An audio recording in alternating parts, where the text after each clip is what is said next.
សួស្តីបងប្អូនទាំងអស់គ្នាដែលកំពុងរៀនថ្នាក់ទី12មិនថាបងប្អូនដែលត្រូវប្រឡងបាក់ឌុបឆ្នាំ2025នេះឬក៏ឆ្នាំ2026ក៏ដោយបើសិនជាបានឃើញវីដេអូនេះហើយបើសិនជាចង់បានជាប្រភេទលំហាត់ឬក៏រូបមន្តអីអាច contact មកបងបានបងធ្លាប់ប្រឡងបាក់ឌុបឆ្នាំ2023ចឹងចប់រយៈពេល1ឆ្នាំជាងហើយ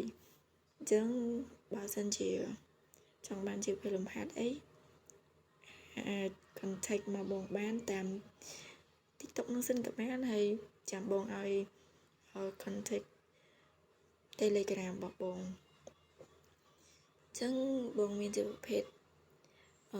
file មេរៀនឬក៏លំហាត់ពីច្រើនជាលំហាត់ហើយនឹងរូបមន្តគីមីវិទ្យាពីច្រើនបងមានតែឯកសារប្រភេទគីមីច្រើនជាងនឹងឯងអាចស្នើសុំពីបងបានអញ្ចឹងចាំបងឲ្យ contact តាម TikTok នៅពេលដែលបងប្អូនឆាតសួរនៅក្នុង TikTok របស់បងអូខេអរគុណច្រើន